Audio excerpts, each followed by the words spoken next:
इस रिपोर्ट का नाम है आर्थिक सर्वेक्षण।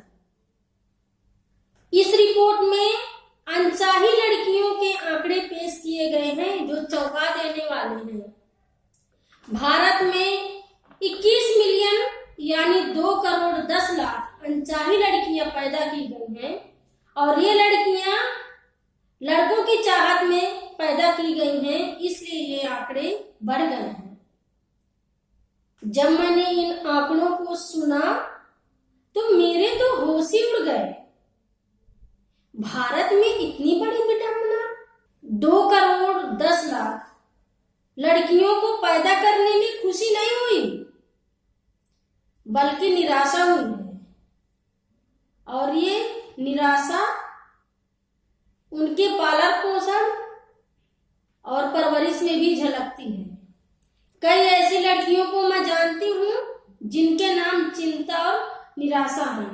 तो मेरे बुंदेलखंड में कई ऐसे मेरे जानने पहचानने वाले लोग हैं जिनके 8 लड़कियां, 10 लड़कियां, यहाँ तक कि 12-12 लड़कियां भी हैं। मैं उनसे मिली और मैंने कहा कि मुझे खुशी है कि आपके पास में इतनी लड़कियां हैं। तो पता है जवाब क्या मिला? जवाब में उन्होंने कहा, अरे बहन जी, ये लड़कियां इसलिए पैदा हो गई क्योंकि हमें लड़का नहीं पैदा हुआ। लड़का की चाह में लड़कियों की संख्या बढ़ गई है। हमने बहुत सारी लड़का पैदा होने की दवाई खाई, बाबाओं को दिखाया, लेकिन सफलता नहीं मिली। मैं जिस मकान में किराए से रहती थी, मेरे बगल में एक मेरी पड़ोसन रहती थी और मेरी अच्छी सहेली थी। उसके 3 बेटियां थी।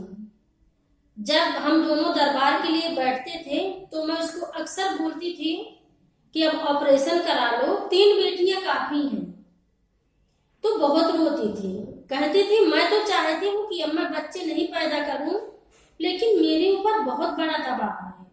सब लोग मुझे ताने मारते हैं, कहते हैं बेटियां ही बेटियां पैदा करती हैं। पता नहीं मायके वालों ने क्या खिलाकर भेजा है, इसलिए मैं ऑपरेशन नहीं करा सकती हूँ।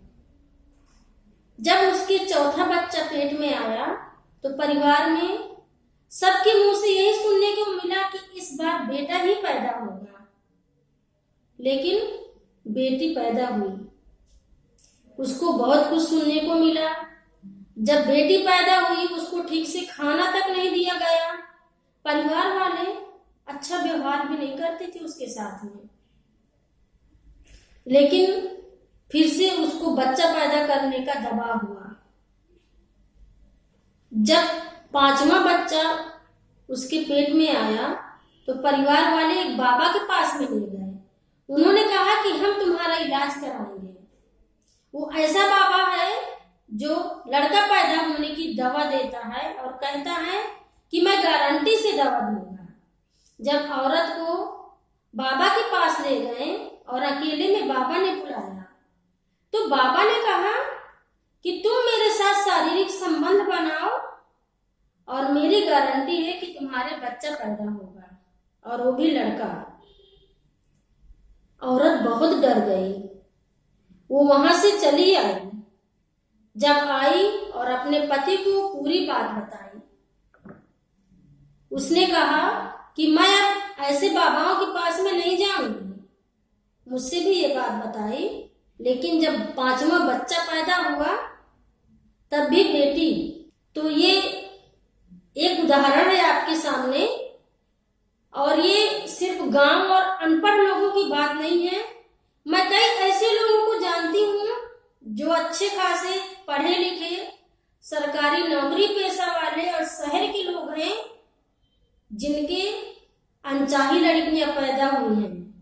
तो जब भी महिलाओं की, लड़कियों की दिवस की बारी आती है तो सरकारी कर्मचारी भी बढ़ चढ़ के भाग लेते हैं। राष्ट्रीय बालिका दिवस हो या पिछले महीना पूरे यूपी में महिला सुरक्षा सप्ताह मनाया गया, और इसके लिए जगह जगह पर हर जिले में बड़े बड़े प्रोग्राम किए गए। बांदा में स्पेशल यूपी के डीजीपी साहब आकर के बहुत बड़ा प्रोग्राम किए और उन्होंने ऐसी संस्कारी लड़कियों इस प्रोग्राम में सम्मानित किया ताकि ये लड़कियां अपने रीति रिवाज, अपने परंपरा और अपने दायरे में बढ़े। इसलिए शायद ऐसे प्रोग्रामों में लड़कियों की संख्या बुला करके, भाषण दे करके और उनको सम्मानित किया जाता है। तो मुझे लगता है जब इतने बड़े बड़े स्पेशल प्रोग्राम रखे जाते हैं, लड़कियों और औरतों को सशक्तिकरण का नाम दिया जाता है, तो फिर इतनी बड़ी संख्या में ये अनचाही लड़कियां कहां से आ गई? इस पर चर्चा क्यों नहीं की जाती है? सरकार, न समाज, न इस समाज के ठेकेदार कोई इस पर चर्चा और बहस क्यों नहीं करते हैं? अरे हम लड़कियां और हम औरतें भी इंसान हैं, हम भी खुलकर जीना चाहते हैं, हम भी हंसना चाहते हैं, खिलखिलाना चाहते हैं, हमें भी अपनी आजादी चाहिए। तो मुझे इसका इंतजार रहेगा कि कब ऐसा दिवस मनाया जाएगा जिसमें हम चाही लड़कियों के लिए दिवस मनाया जाए, हमारे दायरे न बांधे जाएं। तो इस शो के चर्चा में आप भी जुड़े, आप भी मुझे बताएं कि अनचाही लड़कियां होनी चाहिए या चाही वाली?